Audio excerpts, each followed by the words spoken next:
ओम गणपतये नमो नमः। श्री शिवाय नमस्तुभ्यम। आप सभी के लिए अध्याय 3 श्री शिव महापुराण का। चंचला की प्रार्थना से ब्राह्मणों से पूरा शिव पुराण सुनाना और समयानुसार शरीर छोड़कर शिवलोक में जा चंचला का पार्वती जी सखी और सुखी होना। ब्राह्मण बोले, नारी, सौभाग्य की बात है कि भगवान शंकर की कृपा से शिव पुराण की इस वैराग्ययुक्त कथा को सुनकर तुम्हें समय पर चेत हो गया। ब्राह्मण पत्नी, तुम डरो मत, भगवान शिव की शरण में जाओ। शिव की कृपा से सारा पाप तत्काल नष्ट हो जाता है। मैं तुमसे भगवान शिव की कीर्ति कथा से युक्त उस परम वस्तु का वर्णन करूंगा जिससे तुम्हें सदा सुख देने वाली उत्तम गति प्राप्त होगी। शिव की उत्तम कथा सुनने से ही तुम्हारी बुद्धि इस तरह पश्चाताप से युक्त और शुद्ध हो गई है, साथ ही तुम्हारे मन में विषयों के प्रति वैराग्य हो गया है। पश्चाताप ही पाप करने वाले पापियों के लिए सबसे बड़ा प्रायश्चित है। सत्पुरुषों ने सबके लिए पश्चाताप को ही समस्त पापों का शोधक बताया है। पश्चाताप से ही पापों की शुद्धि होती है। जो पश्चाताप करता है वही वास्तव में पापों का प्रायश्चित करता है, क्योंकि संत कुमार ने समस्त पापों की शुद्धि के लिए जैसी प्रायश्चित का उपदेश किया है वह सब पश्चाताप से संपन्न हो जाता है। जो पुरुष विधि पूर्वक प्रायश्चित करके निर्भय हो जाता है पर अपने को कर्म के लिए पश्चाताप नहीं करता, उसे प्राय उत्तम गति नहीं प्राप्त होती, परंतु जिसे अपने कुकृत्य पर हार्दिक पश्चाताप होता है वह अवश्य उत्तम गति का भागी होता है। इसमें संशय नहीं है। इस शिव पुराण की कथा सुनने से जैसे चित्त शुद्धि होती है वैसे दूसरे उपायों से नहीं होती। जैसे दर्पण साफ करने पर निर्मल हो जाता है, उसी प्रकार इस शिव पुराण की कथा से चित्त अत्यंत शुद्ध हो जाता है। इसमें संशय नहीं है। मनुष्यों के शुद्ध चित्त में जगदम्बा पार्वती सहित भगवान शिव विराजमान रहते हैं। इससे वह विशुद्धात्मा पुरुष श्री श्याम सदाशिव के पद को प्राप्त होता है। इस उत्तम कथा का श्रवण समस्त मनुष्यों के लिए कल्याण का बीज है। अतः यथोचित शास्त्रोक्त मार्ग में इसकी आराधना अथवा सेवा करनी चाहिए। यह भव बंधन रूपी रोग का नाश करने वाली है। भगवान शिव की कथा को सुनकर फिर अपने हृदय में उसका मनन और निर्देश ध्यान करना चाहिए। इससे पूर्णतः चित्त शुद्धि हो जाती है। चित्त शुद्धि होने से महेश्वर की भक्ति अपने दोनों पुत्रों ज्ञान और वैराग्य के साथ निश्चय ही प्रकट होती है। तत्पश्चात महेश्वर के अनुग्रह से दिव्य मुक्ति प्राप्त होती है। इसमें संशय नहीं है। जो मुक्ति से वंचित है उसे पशु समझना चाहिए, क्योंकि उसका चित्त माया के बंधन में आसक्त है। वह निश्चय ही संसार बंधन से मुक्त हो पाता है। ब्राह्मण पत्नी, इसलिए तुम विषयों से मन को हटा लो और भक्ति भाव से भगवान शंकर की इस परम पावन कथा को सुनो। परमात्मा शंकर की इस कथा को सुनने से तुम्हारे चित्त की शुद्धि होगी और इससे तुम्हें मोक्ष की प्राप्ति हो जाएगी। जो निर्मल चित्त से भगवान शिव की चरणाविंदों का चिंतन करता है उसकी एक ही जन्म में मुक्ति हो जाती है। यह मैं तुमसे सत्य कहता हूँ। सूत जी कहते हैं, सोनक, इतना कहकर वे श्रेष्ठ शिव भक्त ब्राह्मण चुप हो गए।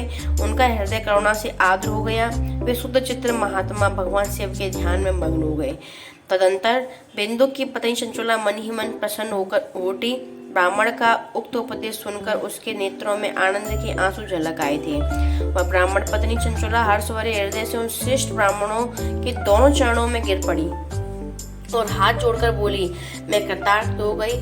तत्पश्चात उठकर वैराग्य युक्त उत्तम बुद्धि वाली वह स्त्री जो अपने पापों के कारण आतंकित थी, उन महान से भक्त ब्राह्मण के हाथ जोड़कर गदगद वाणी में बोली।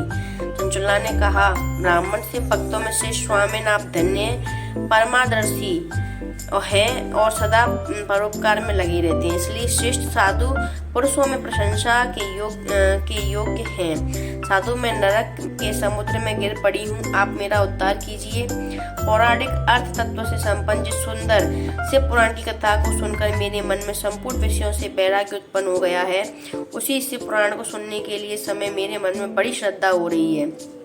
सूत जी कहते हैं, ऐसा कहकर उस जोड़ उनका अनुग्रह पाकर चंचला उससे पुराण की कथा को सुनने के लिए इच्छा से मन में लिए उनसे ब्राह्मण देवता की सेवा में तत्पर हो वहां रहने लगी। तदंतर से भक्तों में श्रेष्ठ और शुद्ध बुद्धि वाले ब्राह्मण देव ने उस स्थान पर उस स्त्री को शिव पुराण की उत्तम कथा सुनाई।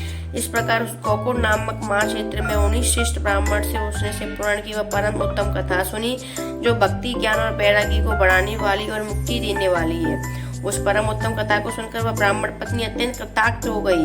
उसका चित्त शीघ्र ही शुद्ध हो गया। फिर भगवान शिव के अनुग्रह से उनके हृदय में शिव के सगुण रूप का चिंतन होने लगा।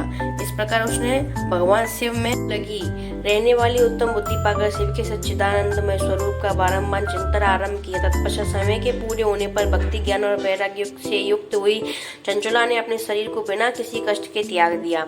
इतने में ही त्रिपुर शक्ति भगवान शिव का भेजा हुआ एक दिव्य विमान द्रुत गति से वहां पहुंचा, जो उसने उनके अपने गणों से संयुक्त और भांति भांति के शोभा साधनों से संपन्न था। चंचला उस विमान पर आरूढ़ हुई और भगवान शिव के श्रेष्ठ पार्षदों ने उसे तत्काल शिवपुरी में पहुंचा दिया। उसके सारे मल धुल गए थे। वह दिव्य रूपधारी दिव्यांगना हो गई थी। उनके दिव्य उनकी शोभा बढ़ाते थे। मस्तक पर अर्धचंद्र का मुकुट धारण किए वह गौरांगी देवी शोभाशाली दिव्य आभूषणों से विभूषित थीं। शिवपुरी में पहुंचकर उसने सनातन देवता त्रिनेत्रधारी महादेव जी को देखा। सभी मुख्य देवता उसकी सेवा में खड़े रहते। गणेश, भृंगी, नंदीश्वर और वीरभद्रेश्वर आदि उनकी सेवा में उत्तम भक्तिभाव से उपस्थित थे। उनकी अंगकांति करोड़ों सूर्यों के समान प्रकाशित हो रही थी। कंठ में नील चिन्ह शोभा पाता था। 5 मुख और प्रत्येक मुख में 3-3 नेत्र थे। मस्तक पर अर्धचंद्राकार मुकुट शोभा देता था। उन्होंने अपने वामांग भाग में गौरी देवी को बिठा रखा था, जो विद्युत पुंज के समान प्रकाशित हो रही थी। गौरापति महादेव जी की कांति कपूर के समान गौर थी। उनका सारा शरीर श्वेत भस्म से भासित था।